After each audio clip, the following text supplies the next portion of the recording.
apsiuvais. Mane apstulbina tie dideli geltoni lopai ant jų pečių. Ilgai nepajėgiu pats tokio prisisiūti. Jaučiuosi it kuprotas. Su 2 didelėm ant manęs tupinčiom rupūžėm. Man gėda pasirodyti gatvėje. Ne todėl, kad esu žydas, bet todėl, kad man gėda savo bejėgiškumo. Geltoni lopai prisiūti ant mūsų drabužių, bet ne ant mūsų sąmonės. Mes nesigėdėjom lopų. Tegu jų gėdėjasi tie, kas mums juos užkabino. Oi, tai kaip jautru, aš iškart atsiprašau, šiaip labai jautrus žmogus esu. Tai, man atrodo, šį vakarą bus galima tikrai daug išgirsti. Ir tai yra knyga išversta į lietuvių kalbą, jau kaip buvo parašyta nelietuviškai, tai ilgai laukti reikėjo ir to vertimo, turbūt, ar ne? Taip, tai knyga buvo pristatyta praėjusiu metų pabaigoje ir iš tikrųjų šiais metais tik knygų mugėje pristatyta, todėl ir visos Lietuvos neapkeliavo, iš tiesų tai tikrai unikali galimybė.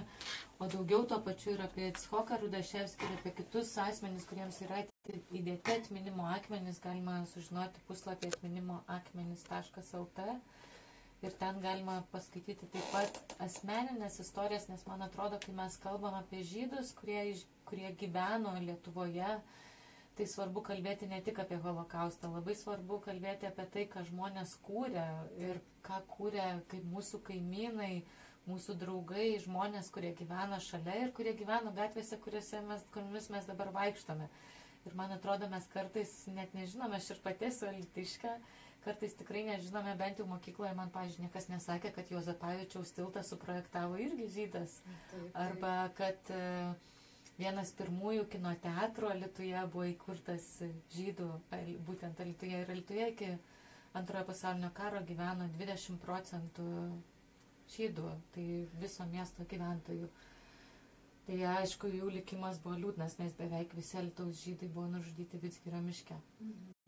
Ir tų istorijų, man atrodo, kad šiomis dienomis galima išgirsti daug ir apie tai, kuo toliau, tuo daugiau kalbama ir tai yra labai gerai. Štai apie Rudaševskio istoriją mes galime paskaityti, o ponia Galina yra tas žmogus, kuris gali papasakoti. Ponia Galina, ar jūs galėtumėte mums papasakoti jūsų gyvenimo istoriją? Nes jūsų gyvenimas juk apsivertė aukštinkojom, kai jums buvo vos 1,5 metukų, tiesa? Papasakokite, aha. Taip, aha. Aš pradėsiu nuo to, kad mano tėvai gyveno Lenkijoje ir prasidėjus karui 39 metais, rugsėjo mėnesį, degė visą Varšuvą, jie gyveno netoli Varšuvos ir jie turėjo bėgti į Vilnių, atbėgo į Vilnių čia. Tėvas mano buvo Izraelis Grinberg, mama buvo Marija Grinberg. Tėvas užsiiminėjo medienos reikalais, perdirbimu ir turėjo fabriką Lenkijoje, netoli Varšuvos irgi. Turėjo užpuolus Lenkiją, mano tėvai pabėgo į Vilnių ir apsigyveno Agonų gatvėje. Aš gimiau sausio 1 dieną 40 metais. 41 metų vasarą, gegužės mėnesį, mano mama Marija, arba žydiškai Malka Gitlė Špinak, jos mergautinė pavardė buvo, auklė ir aš išvažiavom pas mamos seserį į Naugarduką pailsėti. Ten jos vyras, mamos sesers vyras, buvo vyriausių gydytojų ligoninės Naugarduke. Mes prabuvom ten ir prasidėjo karas birželio 22, o mes buvom Baltarusijoje tuo laiku, Naugarduke. Jie turėjo dar ir sūnelį mažą. Kai prasidėjo karas, jie paprašė, kad mes paimtumėm ir tą berniuką, bet negalėjom paimti, nes vokiečiai iš karto atpažintų, kai bėgtumėt. O mes su auklė ir mama labai dėl manęs pergyveno, dėl gyvybės ir pagalvojo, kad atidavė aukliai mane, kad jinai mane kaip nors nuvežtų į Vilnių, kad aš likčiau gyva. Buvo labai sunkiai kelionė nuo Naugarduko iki Vilnių apie 100 kilometrų buvo. Ir auklė buvo labai sunku, jinai mane nešė ant pečių, stabdė vežimus. O vienas iki dar, paskui, kai aš ją radau, man papasakojo, kad važiavo dideliai mašinoj, sustabdė vokiečius ir važiavo su vokiečiais. Bet aš mažytė buvau, laikiausi už kaklo jai ir mama daugiau nieko nemokėjau sakyti. Ir jinai taip mes kraujavo jos krūvinos nuospaudos ant kojų, kol mes pasiekėm Vilnių. Bet atvažiavom į Vilnių. Grįžom į Vilnių, Liepos mėnesį prasidėjo žydų genocidas. Visus varė į geto. Ir mes trise, ne trise, o bus tada mama, aš ir tėvas, papuolėm į Vilniaus getą. O mane išgelbėjo iš geto mano auklė Veronika Tunevič. Jinai, ten buvo jinai jauna, 18 metų, kažkaip jai pavyko mane išnešti. Tokių smulkmenų nežinau, nes buvau pati maža, nieko neatsimenu, nieko nežinau tada. Vienu žodžiu, jinai dar pažinojo vieną lenkų šeimą, kuri gyveno Vilniuje, bet atokiau Žvėryne. Ir jinai prieš tai jų pažinojo ir nuėjo prašyti, kad jie mane priglaustų kaip nors, nes jinai neturėjo kur mane dėti, jinai pati neturėjo savo būtų, nieko. Ir jinai atnešė mane jiems kažkur gruodžio mėnesį prieš Kalėdas jau. Po kurio laiko auklė buvo išvežta į Vokietiją priverstiniams darbams, į koncentracijos stovyklą. Atsidūrė Frankfurte prie Maino. Šeima buvo Plokšto, Uršulė ir Plokšto Vladislav. Ir jie turėjo 2 sūnus, Ričardą ir Tadeušą.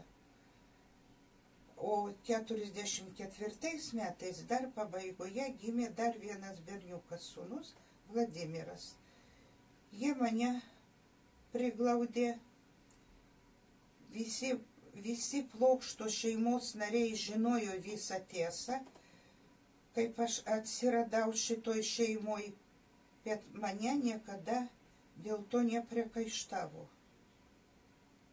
Aš labai gerai jaučiausi tarp tų brolių, jie mane mylėjo ir aš nežinojau, kad aš esu žydė, nes buvau maža ir aš nieko neatsimenu. Aš tik tai žinojau, kad čia yra mano šeima ir aš čia gyvenu ir čia mano broliai.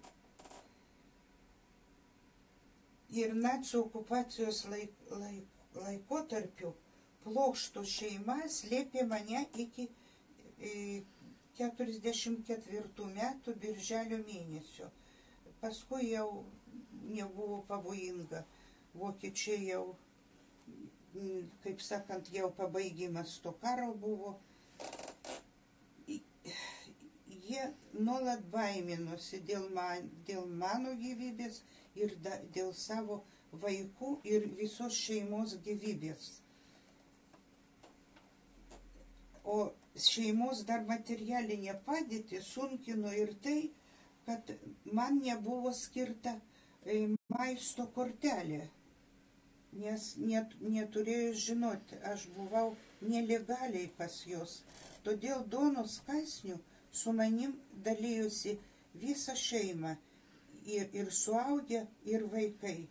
Šeima gyveno labai skurdžiai, nes tėvas Vladislavas turėjo tik 2 dienas darbo per savaitę, buvo bedarbystė Lietuvoje, o mama tik tai, kad išgyventi kaip nors, tai jinai laikė ožką, vištus ir triušius.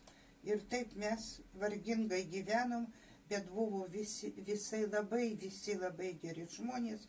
Ir jie mane labai mylėjo ir aš juos mylėjau. Ir aš taip ir nežinojau, kad aš nesu jų dukra. Viską galvojau, kad čia viskas natūraliai ir kad aš jų dukra. Pasibaigus karui,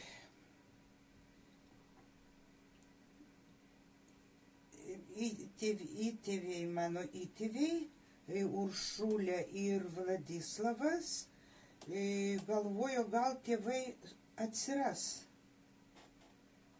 Bet tada 46 metais jų nesulaukė, neatsirado, tada jie mane oficialiai įdukrino ir davė savo pavardę Plokšto ir vardą Halina. O auklė mane iš geto išnešė ir kiek galėjo, viską jinai padėjo ir pati paskui buvo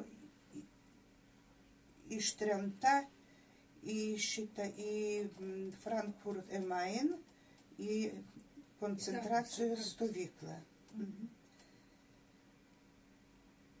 Pone Galina, Oficialiai buvau įdukrinta ir turėjau jų pavardę.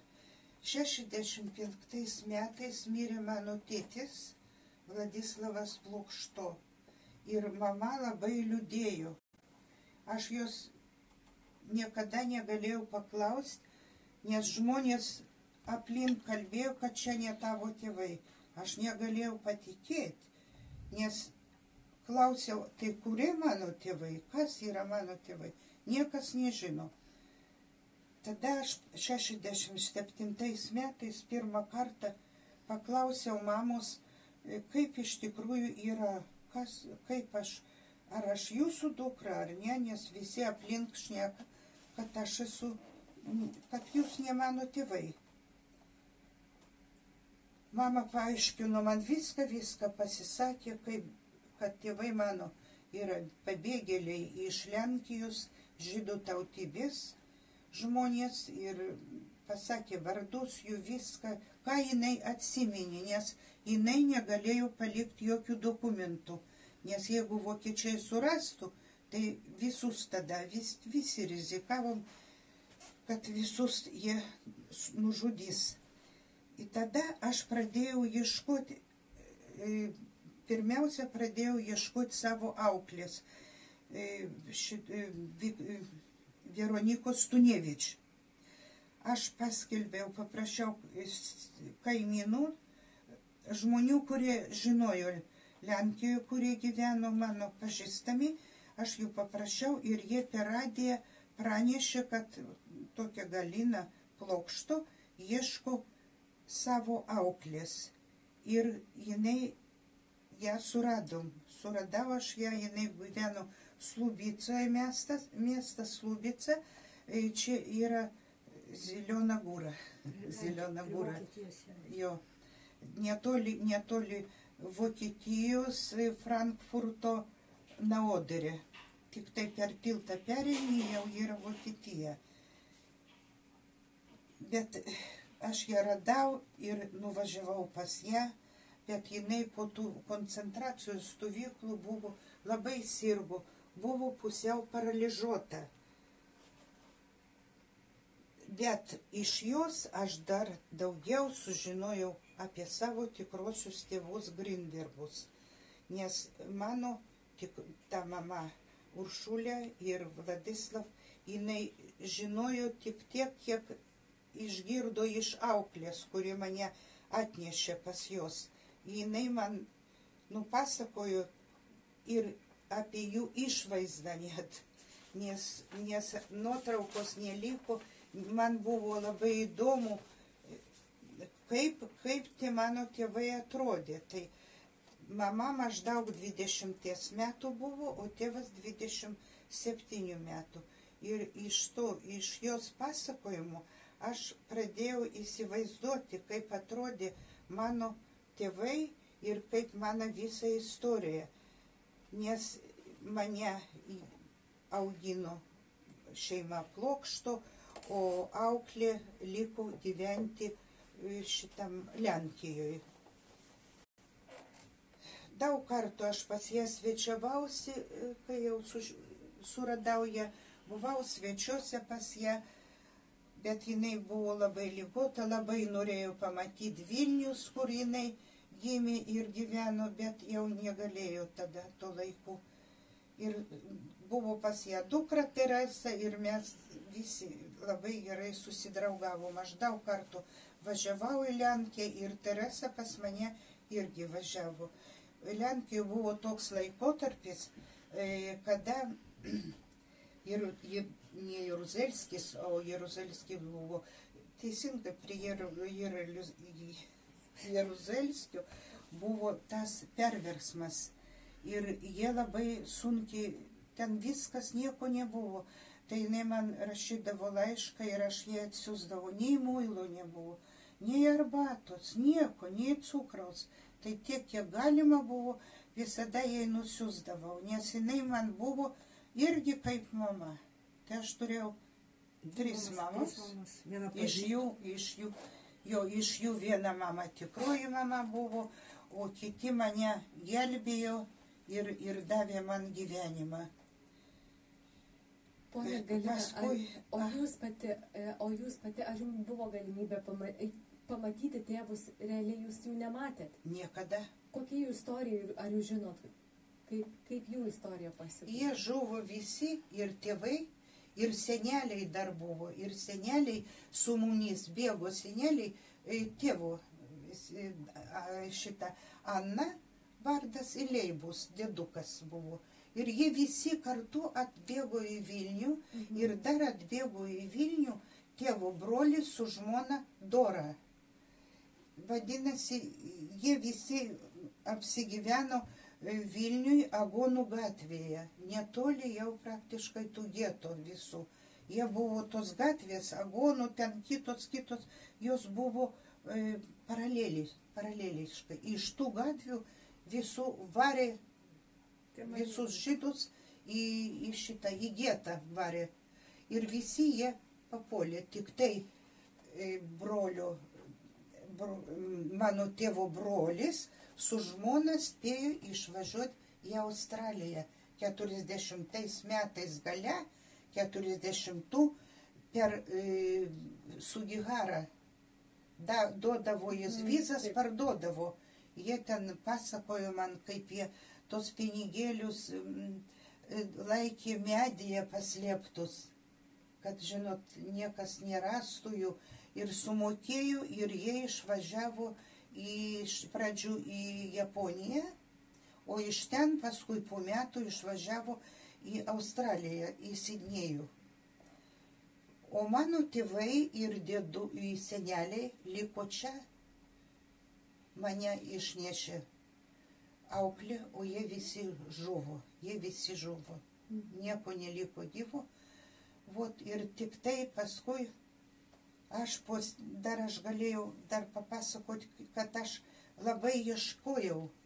Kai man papasakojo apie auklę ir jinai man dar daugiau papasakojo, aš tada pradėjau rašyti į Raudonosius kryžius. Rašiau ir į Lenkijos, kadangi jie iš Lenkijos buvo.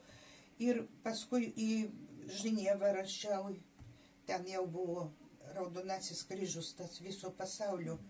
Paskui per laikraštį Litovskį Jeruzalim rašiau ir ten, kad gal kas nors yra iš giminių. Ir dar parašiau į Baltarusijos Raudonąjį kryžių, kadangi jie tas, kur dirbo vyras mano tetos, jis buvo vyriausias gydytojas ligoninėje, šitam Naugarduke. Parašė man iš ten, kad sudeginti visi archyvai ir jie nerado. Nieko negalėjau surasti. Nesėkmingai baigusi viskas. Ir visi žuvo. Tada aš jau čia žymiai vėliau. tada aš aprašiau visą savo tą istoriją ir buvo toks žurnalas Agoniok rusiškai, ir ten jie prašė, kad žmonės rašytų, kas kaip istorija savo, kaip vyko. Nu ir aš viską tą parašiau ir jie man tada pradėjo jau dar į Ameriką, paskui siunčia, ten irgi yra kažkoks skyrius, kuris užsiima. Nu ir viskas tas tada nuėjo į Izraelį, į šitą,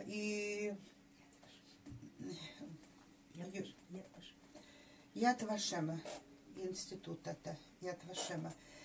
Tai prieš tai čia Lietuvoje, dar buvo Brazauskas, tada buvo pas mus, tai jis apdovanojo žūvančiųjų gelbėjimo kryžiumi mamą ir tėvą.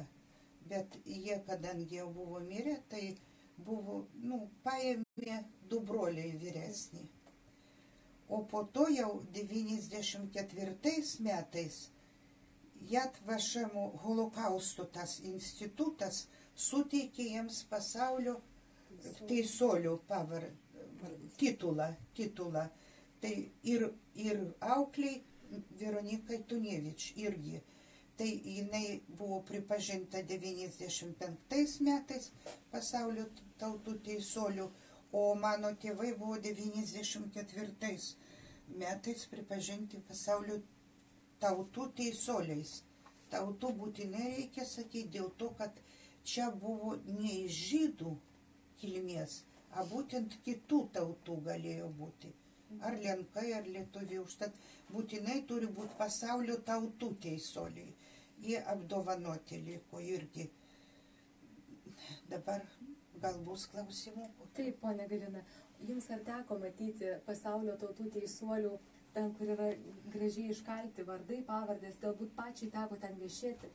Taip, ant sienos išmušti pavardės, tai mano tėvų pavardės išmuštos Lietuvai, o Tunevič Veronika, kadangi jinai liko gyventi Lenkijoje, jinai išmušta sienoj Tunevič. Bet aš nebuvau, niekada ten nebuvau iš tikrųjų, bet man daug parodė, daug kas ten būna, tai nufotografuoja ir aš tik tai matau viską fotografijoje. O taip nebuvau, bet svajoju dar nuvažiuoti. Aš jums linkiu nuvažiuoti? Labai norėčiau nuvažiuoti, pamatyti viską. Dėl to būtent, kad tėvai ten yra išmušti.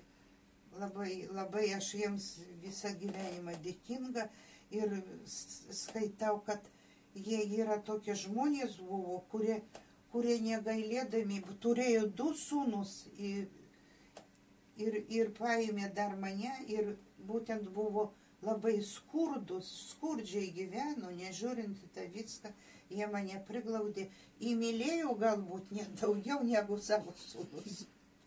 Užtat aš negalėjau patikėti, kad čia ne mano tėvai. Aš negalėjau šito patikėti. Ir aš sakau, labai dėkinga tokiems žmonėms, kurie gelbėjo kitus ir negailėdavo, kurie mums davė gyvenimą ir negailėdavo save. Labai esu jiems dėkinga. Pone Galina, ar jūs kada mėginot atsakyti savo į klausimą, dabar jau jūs nuėjus daug gyvenimo kelio, kai apsivertė jūsų gyvenimas, jūs buvot mažytė, jūs nieko neatsimenat. Bet dabar jau, kai praėjo tiek daug metų po to, kodėl būtent žydus? Kodėl buvo taip blogai, kai buvo? Ar mėginot kada atrasti tą sakymą, kodėl taip apskritai vyko? Atrasti buvo neįmanoma nieko. Nežinau, kodėl aš girdėjau taip. Net Lenkijoje, kiti, kurie atbėgo 48 išbėgo iš Lenkijos, tai jie sakė, kad lenkai, jos tiesiog varė, kad dėl jų prasidėjo karas Lenkijoje, kad kalti žydai. Ir kada aš buvau Australijoje, aš šito dar nepapasakojau, apie Australiją. Nepasakojau. Tai praėjo tiek metų, aš ieškojau, aš nieko nesuradau. Ir dabar tai buvo 2010 metais, tai įvyko stebuklas. Tikras stebuklas, apie kurį aš jau niekada net negalvojau, kad aš kažką surasiu. Ir buvo taip, Lenkų, kaip ir Lietuvoje, žydų bendryje yra, ir jie gavo tokias anketas, reikėjo užpildyti, ar jie pažįsta žmonės, kurie žuvo, bet niekas nežino apie tai. A kodėl nežino? Todėl, kad mano, pavyzdžiui, tėvai ir seneliai, jie buvo pabėgėliai, jie buvo ne Lietuvos gyventojai, jie tik gyveno, į namą, visi kartu apsigyveno, įgyveno, bet jie žuvo ir nėra kur tą pamatyti. O save aš kaip radau, jeigu aš čia gimiau, aš supratau, jeigu aš čia gimiau, tai turi būti metrika. Ir aš radau ją. Viską radau, viską iš žydų, kaip vadinasi, sinagoga, iš sinagogos. Viską tą buvo užregistruota, parašyta, kas mano tėvai, viską, nes aš gimiau sausio, o kovo mėnesį jau jie mane įrašė. Ir viską ant didelio lapo, viskas. Ir paskui jie vis tiek turėjo perduoti į metrikacijos biurą. Ir aš radau tą viską ir aš ten jau pamačiau tiksliai, nes mama galvoja, jinai laikė, bet buvo sunku viską atsiminti, tai jinai, kad tėvas, jinai sakė Josif, ne Josif, jis buvo Izraelis. Tai viską ten radau. Ir kad buvo miškų pirklys, jis viską įrašyta buvo ten, kur metrika tavo. Ir aš dar daugiau viską. Ir vot kaip aš šitą radau, bet tas jau buvo 52 metai man, kai aš suradau tą visą metriką. Nes iš pradžio aš tik suradau auklę savo. Ir buvau su jie ir viską, bet auklė, jinai irgi nežinojo, kur dingo ir, žinot, taip nieks tiksliai nežinojo. Ir paskui, tai buvo jau man 52 metai, aš pradėjau ieškoti savo tą metriką tikrąją. Aš radau Grinberg, Eleonora buvau ir vardas, o kada mane šitie plokšto, jie mane ir įdukrino, tai davė Halina ir plokšto davė. Tada aš jau kaip turėjau šitą viską, 52 metų tada. Ir tada aš, pradėjau ieškoti, bet tada man nepasisekė dar. O žinot, kada man pasisekė, kai atėjo tos anketos. Iš Australijos atėjo į Lenkiją, nes tėvai buvo Lenkijos piliečiai. Atėjo čia ir ta anketa buvo parašyta, kad atseit žuvo. Rašė tas žmogus iš Lenkijos, kuris išsigelbėjo ir išvažiavo į Australiją. Ir ten gyveno į tą mano tetą, pabėgusi viską. Ir jis tada parašė, kad žuvo mano mama Marija Malka Špinak ir Izraelis Grinberg. Jie žuvo Vilniaus gete. Jie taip, panarai jie nežino gal, bet žinojo Vilniaus gete. O mergaitė buvo, taip ir žinojo jie, o mergaitė buvo šeimą paėmusi, taip jie žinojo. Tai buvo 2010 metais. Ir ten buvo jo telefonas parašytas. Jis gerai pažinojo mano tėvą. Jie susirinkdavo tais laikais, nebuvogi tada televizorių nieko, tai kažkaip kitaip jie vakarieniavo viską. Ir tada jis parašė telefoną ir mes pamatėm tą telefoną ir aš sugalvojau, kad man reikia ieškoti irgi. Ir tada paskambinom to telefonu ir suradom tą draugą tėvų. Jis buvo tėvui draugas. Leonas buvo. Jis iš Lenkijos. Jis irgi ten buvo labai daug žmonių iš Lenkijos. Jie vienu metu važiavo. 48 daugiausia nuvažiavo. Ten žydų bendrija tai labai didelė, ne taip kaip Lietuvoje. Daug labai žmonių. tada paskambinom ir jis atsakė man lenkiškai, sūnus kalbėjo angliškai, bet aš paskui su juo lenkiškai. Ir aš prisistačiau, aš sakau, kad vot Grinberg viską papasakojau jam, jis viską nustebo, sako, liko gyvi tik tai jūsų teta, kuriai 98 metai, liko gyva. Ir jis dar 85 metų. Ir tada jie, ten susirašė viską, ten buvo tiek džiaugsmo, aš neįsivaizduoju, dar gerai, kad aš dar spėjau tą tetą surasti. Jūs nuskridote į Jinai Australiją. viską man papasakojo, viską, ką aš nežinojau, viską apie mano tėvus ir apie save, kad jie buvo tokie turtingi ir turėjo bėgti ir taip toliau, bet ten jie gyveno gerai Australijoje, labai gerai. Ponia Galina, kiek jums buvo metų, kai jūs jau sužinojote visą savo istoriją, kai nuskridote į Australiją, kada jūs savo tą istoriją tikrą jau sužinojot? Tikrai, tai aš sužinojau dar, kai suradau ir auklę. Ne visai taip, jinai tik apie mane galėjo, ne? Ir apie mano tėvus galėjo pasakyti. O Australijoje aš sužinojau korespondenciją, kaip tie išvažiavo galia 40, ne? O šitie liko dar pusę metų buvo, kol karas neprasidėjo. Jie taip susirašinėjo, aš turiu visą jų korespondenciją.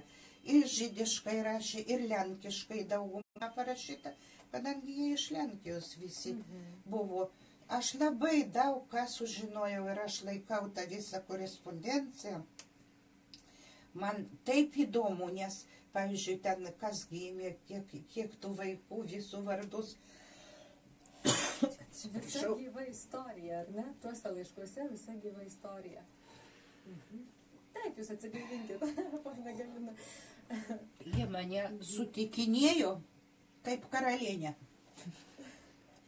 Ten tiek buvo, jie visi fotografavo mane su kameromis, viską, tiek metų praėjo, man lygiai buvo 70 metų ir 1 sausio, aš gimus lygiai. Ir aš neturėjau šito kompiuterio, įdaviau elektroninį paštą broliu, o to, kuris dabar buvo apdovanotas dar. Jis skambina iš ryto 1, vyras pakėlė ragelį.